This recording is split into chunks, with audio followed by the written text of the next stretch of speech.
you tell if it is implantation spotting or if you are seeing the start of your period, whether you're in your 2-week wait or you are scared that you are pregnant, this video is for you. We're going to talk about what implantation spotting is, how common it is, how it differs from your period, and everything in between.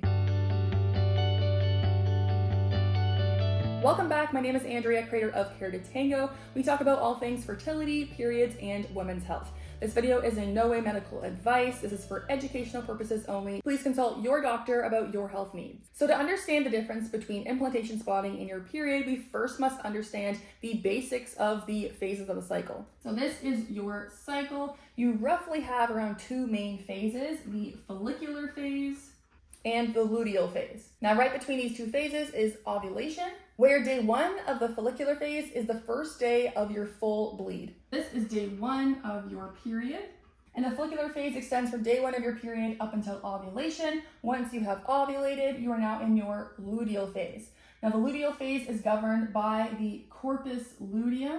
The corpus luteum is made by the empty follicle that houses the egg. Once it releases the egg, that empty follicle turns into the corpus luteum and makes progesterone for the remainder of this cycle.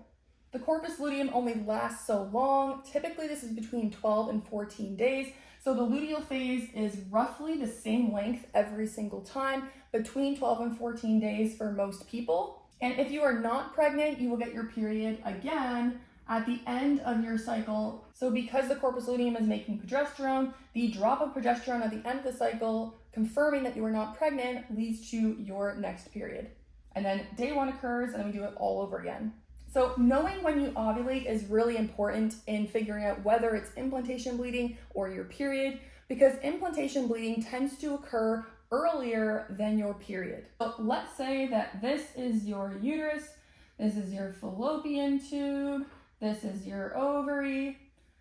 During this ovulation point, once you release this egg from your ovary into your fallopian tube, it lasts 12 to 24 hours. So during this time frame is when a sperm can swim up and meet the egg to fertilize it, and then you have your embryo. So let's say that a sperm has met the egg, fertilized it, and now we have our embryo. It's going to take around like 5 to 6 days to get to the uterus to start to implant.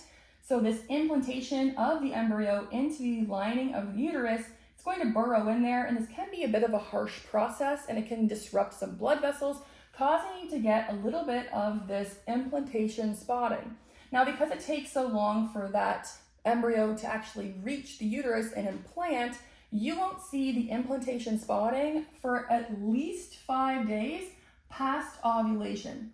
Usually we see it around like the 8 to 10 day mark past ovulation. Most people do not know when they actually ovulated, so that kind of differs there as well. But at least 5 days, again, usually between that, let's say day 6 to 10.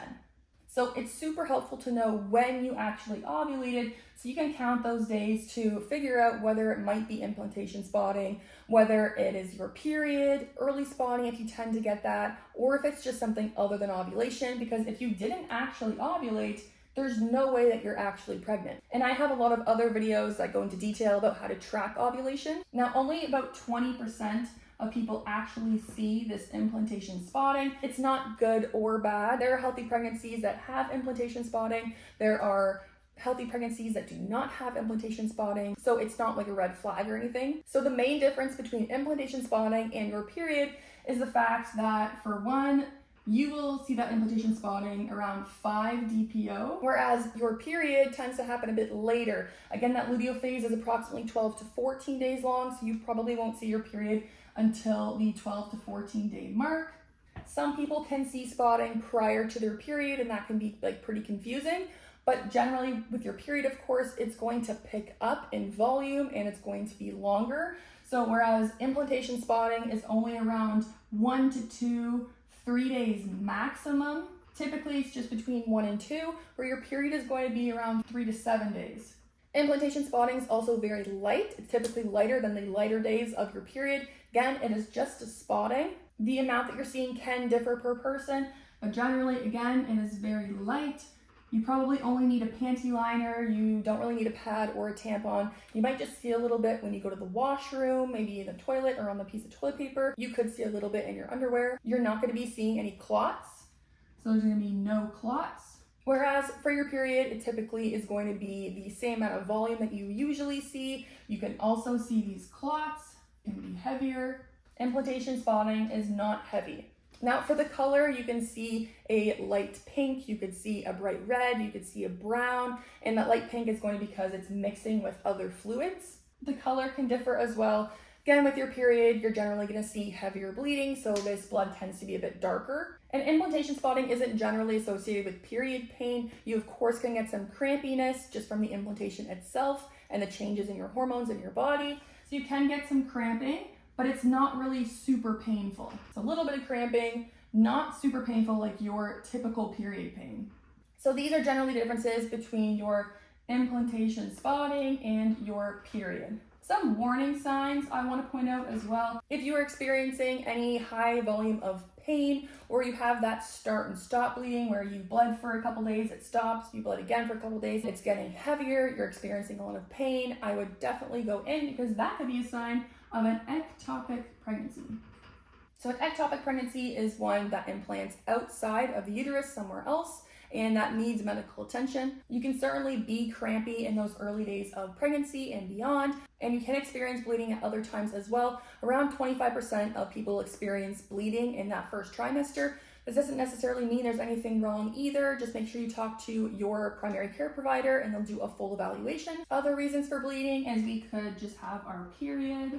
Perhaps it's spotting for another reason where you thought you ovulated, but you actually didn't ovulate, resulting in other spotting. Perhaps you have a chemical pregnancy, which is a very early miscarriage. So again, bleeding doesn't necessarily mean there is a problem. There's plenty of healthy pregnancies that have had both implantation spotting. You could have early first trimester bleeding, as well as cramping, but any severe pain and any bleeding whatsoever should be brought up to your primary care professional. So let's say that you have ovulated, you're about 7 days past ovulation, and you start to notice some spotting that lasts 1 to 2 days. So once that embryo has implanted, you're going to start making HCG. This HCG is rising and it is doubling very, very fast. And what this HCG is telling your body is to keep the corpus luteum alive to make progesterone until the placenta can take over. So remember that we get our period because this drop in progesterone, because the corpus luteum only lasts 12 to 14 days. But once this embryo has implanted and is making HCG, this tells us to keep making progesterone and therefore tells your body not to shut its lining, and then we continue to grow this pregnancy. So that's a huge sign that you are pregnant, is your missed period, of course, because we are continuing to make progesterone. So at that missed period is a great time to test. Once you make this HCG and you notice this ovulation spotting, you can test with a pregnancy test around 2 to 3 days after you notice that first spotting. Still could be considered too early as the HCG isn't built up in your urine enough, but give it some time. Usually you're gonna get that positive at that 2-week mark. I know it can be really hard to wait, especially if you're in that 2-week wait, but if you want to avoid any false negatives, I would wait till that 2-week mark because that's gonna give you a more exact answer. Although you could still see a positive after that implantation spotting. So that'll be around like day 10. I hope this video was helpful and I hope it answered a lot of your questions. If you have any others, just put them down below. And in my next video, we're gonna go over all of the early pregnancy symptoms that you could be seeing before you even have a positive.